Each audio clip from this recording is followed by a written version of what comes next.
हजारीबाग एक छोटा और बेहद खूबसूरत जिला है। इस जिले को और भी अधिक सुंदर और आकर्षक बनाने के लिए लगभग 10 साल पहले तत्कालीन सीआरपीएफ 22 बटालियन के कमांडेंट मुन्ना सिंह ने एक शुरुआत किया था, जिसका नाम झील टू हील रखा गया था, जिसमें शहर की दीवारों पर कलाकृति उकेरा गया और पेड़ पौधों को सजाया गया ताकि शहर सुंदर लगे। इसे देखते हुए उस वक्त के तत्कालीन उपायुक्त मुकेश कुमार ने भी इस मुहिम को बल दिया। कमांडेंट मुन्ना सिंह ने आम लोगों से मदद लिया और हजारीबाग के तमाम दीवार, चाहे वह सरकारी हो या निजी, उस पर सोहराई कला उकेरा गया। इसे देखते हुए हजारीबाग के रेलवे स्टेशन पर भी सोहराई और कोहबर कला से पूरे दीवारों को सजाया गया। आलम यह रहा कि 31 जनवरी 2016 को प्रधानमंत्री नरेंद्र मोदी ने मन की बात में इस रेलवे का जिक्र किया, लेकिन अब हजारीबाग की दीवारें पर वह सुंदरता नहीं दिख रहा है। दीवार फिर से गंदे और उदास लग रहे हैं। ऐसे में जिस कमांडेंट मुन्ना सिंह ने इस मुहिम की शुरुआत की थी, उन्होंने भी कहा कि आम लोगों को इसके लिए आगे आना होगा। जिस सुंदरता की बात प्रधानमंत्री नरेंद्र मोदी ने मन की बात में कहा, आज वह शहर फिर से फीका नजर आ रहा है। हजारीबाग का आपको बता दें, जब मोदी जी ने मन की बात में इसकी चर्चा की, उसके बाद देश भर में यह अभियान कितना तेजी से फैला। आज पटना की सारी दीवारें रंगी हुई है। जिस शहर में जाइए वहाँ का दीवार रंगा हुआ, रेलवे स्टेशन जहाँ जाइए रंगा हुआ, सर्किट हाउस जाइए वहाँ रंगा हुआ, वहाँ के लोकल चित्रकारी उस पर की गई। कितने लोगों को उससे काम मिला और उस शहर का चेहरा कितना चमकता हुआ मिला। ये फायदा हजारीबाग जैसे छोटे शहर से हम लोगों ने जो मुहिम शुरू किया था रेलवे स्टेशन पे, यहाँ की दीवारों पे, और मोदी जी ने जब चर्चा कर दिया था, एक होता ब्रांड बन गया, स्टैंप लग गया, लोग बात को और इफेक्टिवली सुनने लगे, करने लगे। लेकिन फिर भी कहीं ना कहीं एक चाहिए नेतृत्व जो है, सबको एक सूत्र में बांधने वाला। कुछ लोगों को आगे आना होगा और ये सरकार के भरोसे, किसी संस्थान के भरोसे नहीं। कोई भी इंडिविजुअल, कोई छोटा मोटा संस्था, स्टूडेंट है, एनसीसी है, एनएसएस है, कोई भी ऑर्गेनाइजेशन, जो कोई पत्रकार है, प्रोफेसर है, डॉक्टर है, इंजीनियर है, सब लोग लगे। कोई इसमें बहुत खर्च की बात नहीं है, थोड़ा सा स्वयं सेवा की बात है। इसको जरूर किया जाए ताकि अपना शहर है कि अच्छा लगे हम लोग। बिहार में पदस्थापित सीआरपीएफ कमांडेंट मुन्ना सिंह कहते हैं कि हजारीबाग रेलवे स्टेशन का जिक्र प्रधानमंत्री नरेंद्र मोदी ने किया तो अभियान को और भी अधिक गति मिला। ऐसे में हजारीबाग के अलावे दूसरे जिले की दीवारों में भी कलाकृति दिखी। पटना हो या कहीं और, यहाँ तक कि विभिन्न जिलों के परिसदन, रेलवे स्टेशन, एयरपोर्ट पर भी कलाकृति दिखी। सांसदों ने अपने घरों की दीवारों को रंगवाया, लेकिन समय बीत जाने के बाद हजारीबाग से यह मुहिम गायब होता जा रहा है।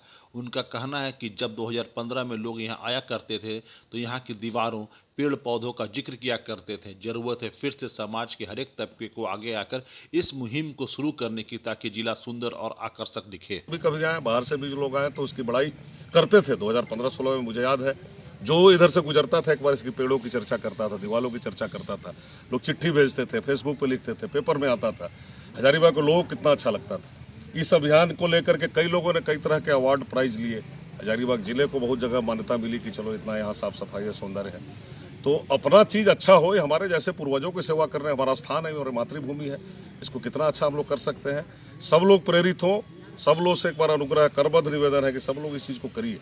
हजारीबाग के वरिष्ठ पत्रकार मुरारी सिंह भी कहते हैं कि मुन्ना सिंह उत्प्रेरक का काम किया। उनका मकसद था हजारीबाग सुंदर हो। उनके मकसद को यहाँ के प्रशासन ने भी गति देने का काम किया, लेकिन अब हम लोगों की गलती है कि हम लोगों ने उनकी मुहिम को उनके जाने के बाद छोड़ दिया।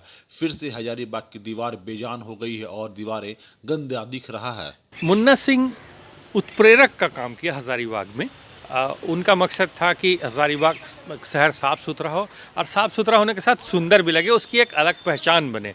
और उसी के लिए यहाँ के सरकारी दीवारों पर और इवन जो प्राइवेट दीवार थे उनसे भी बात करके और उनसे भी कुछ मदद लेके और लोगों से चंदा लेके झील से लेके हिल तक सोहराई पेंटिंग कराया गया। प्रधानमंत्री जी ने फिर मन की बात में उसका जिक्र किया।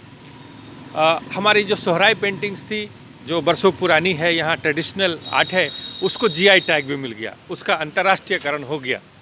और मुन्ना सिंह साहब उत्प्रेरक यहाँ से स्थानांतरित होकर चले गए।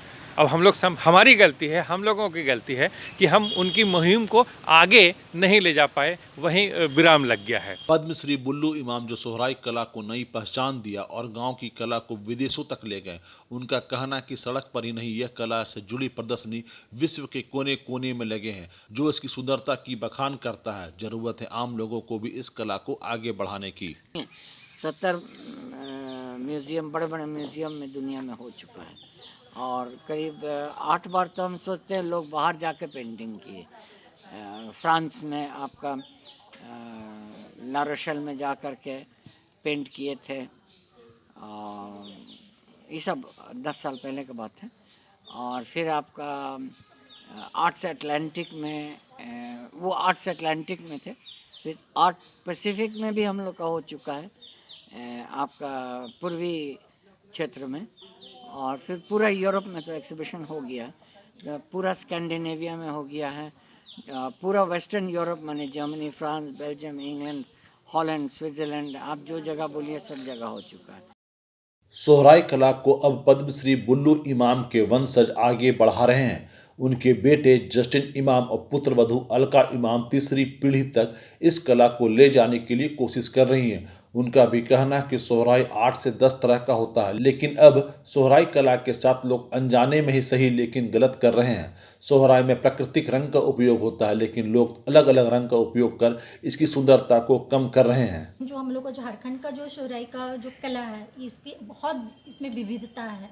9-10 प्रकार के सोहराई पेंटिंग्स बनते हैं, तो ये उसका सबसे बड़ा गुणवत्ता है। और जो हम लोगों को जीआई टैग भी मिला लास्ट ईयर 2020 में, तो इसका इस विविधता के कारण भी मिला कि सोहराई का इतना ढेर सारा डाइवर्सिटी है। हजारीबाग की दीवार की सुंदरता देखने लायक थी। आज से 10 साल पहले शायद ही ऐसा कोई दीवार था जो आकर्षक नहीं लगता हो। यहाँ से गुजरने वाले हर परदेसी भी इस दीवार के बारे में जिक्र किया करते थे। सरकारी और निजी दोनों दीवारों पर खूबसूरती दिखती थी। स्थानीय लोग आपस में चंदा करके दीवारों को सजाते थे, लेकिन समय बीत जाने के साथ साथ यहाँ के लोग भूलते जा रहे हैं। जिस शहर ने दूसरे शहर को पाठ पढ़ाया, उस शहर की दीवार अब वीरान हो रही है। यहाँ के लोग भी कहते हैं कि फिर से हमें इस मुहिम को शुरू करने की ज़रूरत है। आपने याद दिलाया, इसलिए आपको धन्यवाद।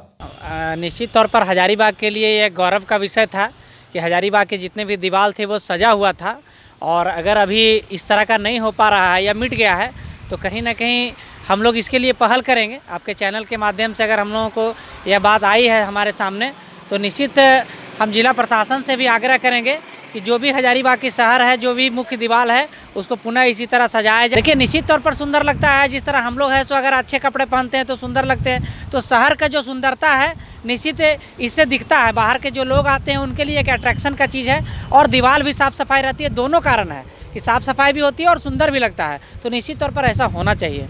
आपका कहना एकदम सही है कि धीरे धीरे आदमी के व्यक्तिगत दीवारों और घरों को तो छोड़ दीजिए, सरकारी दीवारों और सरकारी भवनों से भी ये सोहराई कला धीरे धीरे गायब होता जा रहा है। हजारीबाग को देखकर न जाने कितने शहर की बेजान दीवारों में जान आ गई, लेकिन हजारीबाग की दीवारें आज बेजान होती जा रही हैं।